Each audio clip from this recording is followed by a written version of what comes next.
The story of the parable of the sower, for example, sowing is a metaphor for, how many different things is sowing a metaphor for? It's farming, obviously, and teaching and parenting. And any endeavor that we engage in that requires an amount of time and an amount of patience where we are just sowing seeds and we don't necessarily see immediate progress, it's a metaphor for so much in life.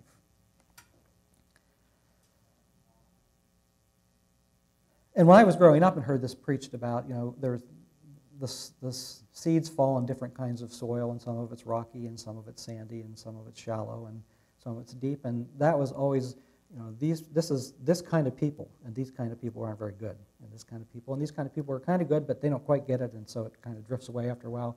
And then there's the good people who are the deep people, who are the deep soil. And the truth of the matter is that in any point in our lives, we all may find ourselves at different places in a parable. And that's the way they work. That you listen to a good story, and if it's a good story, you find yourself getting into the story and find yourself someplace along the path in that story. And you listen to it again and again and again, and you can listen to it 100 times over the course of your life, and you will not always hear it the same way because you're at a different place in your life. And what the story meant to you when you were a younger person means something now different when you're older, or when you're in a more difficult place in your life versus when things are going well. That's the power of narrative. That's the power of stories and the power of scriptures when they're offered in that kind of way.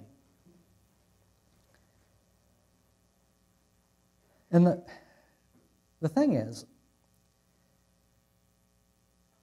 that if they're offered in that kind of way, where the story is told, the story is shared, whether it's a scripture story or whether it's a personal story, there is no one right interpretation. We listen to the story, we share our own insights. This is what I hear you saying, and this is the way it strikes me. And we create an atmosphere where there's trust, where we can share our stories and our interpretations of the stories. And there, when we get to that point where we can actually trust each other and tell our stories and our understanding of what we're hearing, then it's possible that some real learning takes place. And that's what I learned. That's what I learned in those 8 years in that Bible study. I eventually learned that what I really needed to do was to listen to other people and to meet them where they were.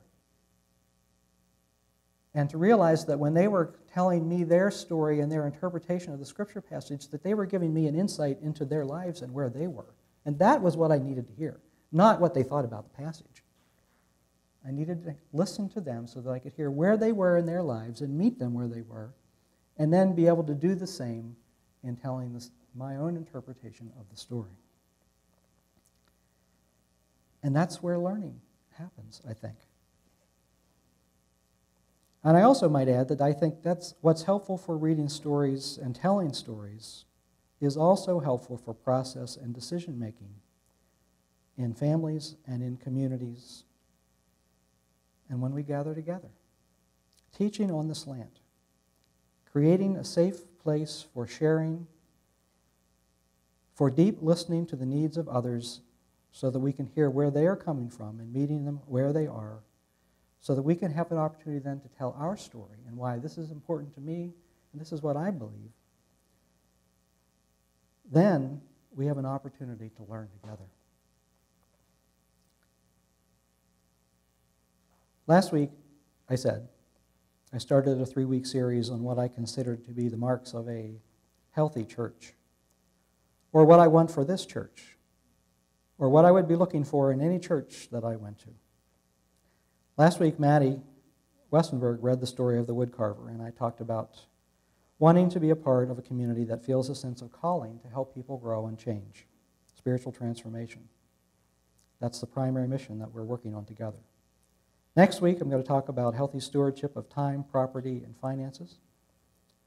today, it's being part of a church that teaches, that practices, that does decision-making on the slant with storytelling, with deep listening to all, that begins as the way I often go. I mean, this is what I learned. I came out of my experience in Ohio and came here and have said ever since I started here, when I talk to you, this is what I think. Not, this is the truth. This is the way it has to be, but this is what I think. With trust that you also can think and will think and feel, and that you will share with me what you think and what you feel, and that in that sharing, again, we create the kind of environment where trust and learning can grow. And that process is much more important than whatever outcome we get out of it. It's the integrity of that kind of a process where we are together sharing and telling stories together and creating a safe environment that makes us a strong, healthy community. It's not the outcome. The outcome will come as we share together and talk together. But the process is all important. Thank you for listening.